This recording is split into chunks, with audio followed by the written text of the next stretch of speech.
മലയാള സിനിമയിൽ കോമഡി വേഷങ്ങളിൽ ഒരു പ്രത്യേക കഴിവുള്ള രണ്ട് നടന്മാര്, രണ്ട് ജനറേഷനിലുള്ള നടന്മാരാണ്. ഒന്ന് ദിലീപ്, ഒന്ന് നിവിൻ പോളി.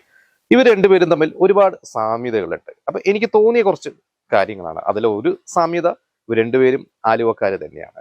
പക്ഷെ അതല്ലാതെ ഇവരുടെ ഒരു സാമ്യത എന്ന് പറയുന്നത്, ഇവർ രണ്ടുപേരുടെയും ഇവർ വളർന്ന ഒരു സിനിമയ്ക്കകത്ത് ഇവർ ഉണ്ടാക്കിയെടുത്തിട്ടുള്ള ഒരു വേൾഡ് എന്ന് വേണമെങ്കിൽ പറയാം. അതായത് ദിലീപ് എന്ന നടനെ കുറിച്ച് ആദ്യം പറഞ്ഞു തുടങ്ങാം.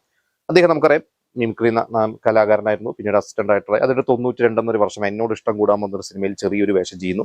പിന്നീട് 94 മാനത്തെ കൊട്ടാരത്തിൽ 4 നായകന്മാരിൽ ഒരാളാവുന്നു. അത് കഴിഞ്ഞ് 96 സല്ലാപത്തിലെ ഒരു പ്രധാന നായകനാവുന്നു. അത് കഴിഞ്ഞ് പിന്നെ 98 പഞ്ചാബി ഹൗസിലൂടെ ആദ്യമായിട്ടൊരു മെയിൻ സ്ട്രീം ഒരു ഹിറ്റ് എന്ന് പറയാം. അതിന് മുമ്പ് ഹിറ്റുകളൊക്കെ ഉണ്ട് എങ്കിൽ പോലും പഞ്ചാബി ഹൗസിലൂടെ ഒരു മുൻനിര ലെവലോട്ട് വരുന്നു. അത് കഴിഞ്ഞിട്ട് പിന്നീട് കുറച്ച് പരാജയങ്ങൾ സംഭവിച്ച ശേഷം 2000 ജോക്കർ എന്ന ഒരു സിനിമ, അവിടെ നിന്ന് അങ്ങോട്ടാണ് ദിലീപിന്റെ ഒരു ജനപ്രിയ നായകയിലേക്കുള്ള ഒരു യാത്ര തുടങ്ങുന്നത്.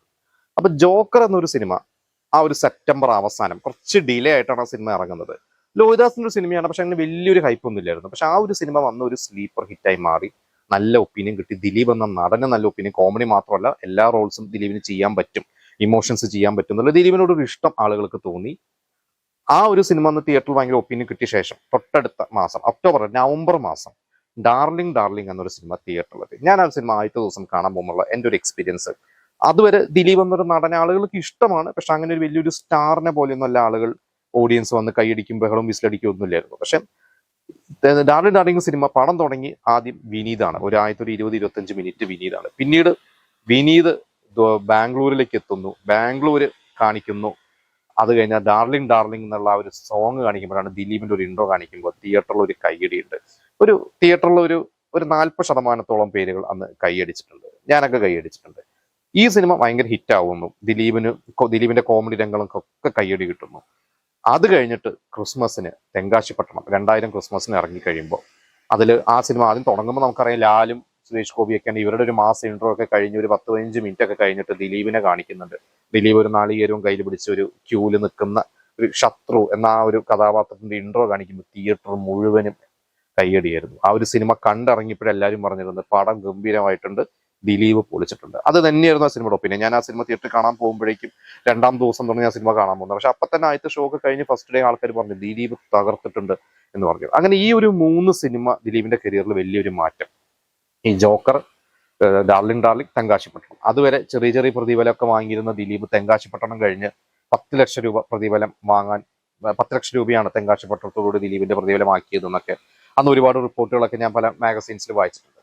ഇത് കഴിഞ്ഞ് പിന്നീട് പറക്കം തളിക 2001, 2002 മീശമാധവൻ. ഇതോടുകൂടി ദിലീപ് ഒരു സൂപ്പർ സ്റ്റാർ ലെവലോട്ട് വളർന്നു. ഇനി നിവിൻ പോളി എന്ന നടനെ കുറിച്ച് പറയുകയാണെങ്കിൽ 2000 മലർവാടിയിൽ ഒരു 5 നായകന്മാരിൽ ഒരാളായിട്ട് വരുന്നു. ഇത് കഴിഞ്ഞ് പിന്നീട് ചെറിയ ചെറിയ വേഷങ്ങൾ, ഇപ്പോൾ ട്രാഫിക്കിൽ ഗസ്റ്റ് റോൾ ചെയ്തു, ഭൂപടത്തിൽ ഇല്ലാത്ത ഒരിടം എന്ന് പറഞ്ഞ സിനിമ, അത് ശരിക്കും കുറച്ച് കഴിഞ്ഞിട്ടാണ് ഇറങ്ങിയത്. പിന്നെ സെവൻസ് അഭിനയിക്കുന്നു. ഇതൊക്കെ കഴിഞ്ഞ് തട്ടത്തിന് മറയത്തിലൂടെ ഒരു പേരെടുക്കുന്നു. ഇത് കഴിഞ്ഞിട്ട് പിന്നെ വീണ്ടും ഇംഗ്ലീഷ് എന്നൊരു സിനിമ അഭിനയിക്കുന്നു, ചാപ്റ്റേഴ്സ്, അരികിൽ ഒരാൾ, കുറെ പരാജയവും വിജയവും. ഇതിനിടയ്ക്ക് 2013 നേരം എന്നൊരു സിനിമ ഒരു ഹിറ്റ് ആവുന്നു. നമുക്കിപ്പോൾ ദിലീപിന്റെ പഞ്ചാബി ഹൗസ് പറഞ്ഞ പോലെ തന്നെ വേണമെങ്കിൽ ഒരു നേരം സിനിമയെ കുറിച്ച് പറയാം. ഇത് കഴിഞ്ഞ് 2014 ആദ്യമായിട്ട് ഒരു കംബാക്ക് എന്ന് വേണമെങ്കിൽ പറയാം. അതായത് കുറച്ച് ഡിലേ ആയിട്ട് തന്നെ ഇറങ്ങിയ സിനിമയാണ്. അന്ന് നിവിൻ പോളി അനൂപ് അഭിനയിക്കുന്നു. ഒരു പൊടിക്കുന്ന അനൂപ് മേനോന് താരമൂല്യമുള്ള ഒരു സമയമാണ്. എബ്രൈഡ് ഷൈൻ എന്ന പുതിയ സംവിധായകൻ. എബ്രൈഡ് ഷൈൻ ഇൻഡസ്ട്രിയിലുള്ളതാണ്, ഫോട്ടോഗ്രാഫറാണ്. പക്ഷെ പലവർക്കും, സാധാരണ ആളുകൾക്കൊന്നും എബ്രൈഡ് ഷൈൻ അറിയില്ല. എബ്രൈഡ് ഷൈൻ ചെയ്യുന്ന ഒരു സിനിമ 1983. ഇതുപോലെ തന്നെ ആ സിനിമ ഇറങ്ങുന്ന ആദ്യത്തെ ദിവസം വലിയ തിരക്കില്ല. പക്ഷെ പയ്യ ഒരു സിനിമ സ്ലീപ്പർ ഹിറ്റായി മാറുന്നു. നിവിൻ പോളിക്ക് നല്ല പേരെടുക്കുന്നു. ഇത് കഴിഞ്ഞാൽ ഫെബ്രുവരി മാസം ഓം ശാന്തി ഓശാന എന്നൊരു സിനിമ ഇറങ്ങുന്നു. നസ്രിയാണ് അതിലൊരു മെയിൻ ക്യാരക്ടർ. പക്ഷെ നിവിൻ പോളി സ്ക്രീനിൽ കാണുമ്പോൾ മുതൽ ഒരു കയ്യടിയുണ്ട്. ഞാൻ നേരത്തെ പറഞ്ഞ പോലെ ഡാർലിംഗ് ദിലീപിന് കയ്യടി കിട്ടിയ പോലെ അവിടെ നിവിൻ പോളിക്ക് കയ്യടി കിട്ടുന്നു. ഇത് കഴിഞ്ഞ് ആ ഒരു മെയ് മാസം ഒരു മൾട്ടി സ്റ്റാർ സിനിമ, അഞ്ജലി മേനോന്റെ, അൻവർ റഷീദ് പ്രൊഡ്യൂസ് ചെയ്തിട്ടുള്ള സിനിമ ബാംഗ്ലൂർ ഡേയ്സ്. ആ ഒരു സിനിമയിൽ ദുൽഖറും ഫഹദും അപ്പുറത്തുണ്ടെങ്കിലും ഏറ്റവും കൂടുതൽ കൈയടി കൊണ്ടുപോയിരിക്കുന്നത് നിവിൻ പോളിയാണ്. നേരത്തെ ഞാൻ തെങ്കാശിപ്പട്ടണത്തെ കുറിച്ച് പറഞ്ഞ പോലെ സിനിമ കണ്ടിറങ്ങി എല്ലാവരും പറഞ്ഞു സിനിമ ഗംഭീരമാണ്, നിവിൻ പോളി തകർത്തിട്ടുണ്ട് എന്ന് പറഞ്ഞു.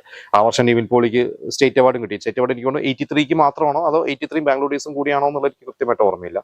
എന്തായാലും ഈ ഒരു ദിലീപിനെ കുറിച്ച് പറഞ്ഞ ഈ 3 സിനിമകൾ പോലെ തന്നെ നിവിൻ പോളിക്കും ഈ ഒരു 3 സിനിമകളോടുകൂടി നിവിൻ പോളി അന്നത്തെ ഒരു മെയിൻ, എല്ലാവരും ഇഷ്ടപ്പെട്ട ഒരു യുവ നായകനായി മാറി. ഇത് കഴിഞ്ഞ് പിന്നെ തൊട്ടടുത്ത വർഷം വടക്കൻ സെൽഫി, അത് കഴിഞ്ഞ് പ്രേമം. ദിലീപിന് മീശമാധവൻ പോലെ നിവിൻ പോളിക്ക് പ്രേമം. ദിലീപ് പക്ഷെ അപ്പുറത്ത് ഇതും കഴിഞ്ഞ് മീശ മാധവനൊക്കെ കഴിഞ്ഞ് നമുക്കറിയാം കുബേരൻ, കല്യാണരാമന്റെ ഒരു ബാക്ക് ടു ബാക്ക് ഒരുപാട് ഹിറ്റ്സുകൾ, ഇടയ്ക്ക് കഥാവിശേഷനോ പോലത്തെ ചെറിയ വ്യത്യസ്ത സിനിമകൾ ശ്രമിച്ചു, പിന്നെ അപ്പുറത്തെ റൺവേ പോലത്തെ സിനിമകൾ ശ്രമിച്ചെങ്കിൽ ദിലീപിന്റെ ആ ഒരു കോർ ഓഡിയൻസിന് വേണ്ട, ഫാൻസിന് വേണ്ട സാധനങ്ങൾ കൊടുക്കാതെ ഒരിക്കലും ദിലീപ് ഇരുന്നിട്ടില്ല. കുറെ കാലം ഒരു 2 കൺട്രീസ് വരെ ദിലീപ് അത് മുന്നോട്ട് കൊണ്ടുപോയി. പിന്നീട് ദിലീപിന്റെ വ്യക്തിപരമായ ജീവിതത്തെ പല പ്രശ്നങ്ങളൊക്കെ കാരണം പല ഇത് പോയി താരമൂല്യം ഒന്ന് ഇടിഞ്ഞു എന്ന് തന്നെ പറയാം. നിവിൻ പോളി ആണെങ്കിൽ പക്ഷേ ഈ ഒരു പീക്ക് നിൽക്കുന്ന സമയത്താണ് മൂത്തോൻ എന്നൊരു സിനിമ സംഭവിക്കുന്നത്. പക്ഷെ മൂത്തോന് കൂടി അവിടെ നിർത്താതെ അത്തരത്തിലുള്ള കുറെ സിനിമകൾ ചെയ്ത് താരമൂല്യം ഭയങ്കരമായിട്ട് ഇടിഞ്ഞു.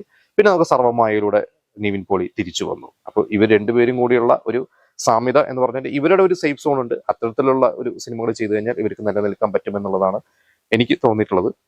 എന്തായാലും ഞാൻ ഈ പറഞ്ഞ എനിക്ക് തോന്നിയ കുറെ സാമ്യതകളാണ് രണ്ടുപേരുടെയും കരിയറിലെ അവരുടെ ഒരു തുടക്കകാലത്തെയും അല്ലെങ്കിൽ അവരുടെ ഒരു വളർച്ചയിൽ. നിങ്ങൾക്ക് തോന്നുന്ന കാര്യങ്ങൾ നിങ്ങൾക്ക് കമന്റ് ചെയ്യാം.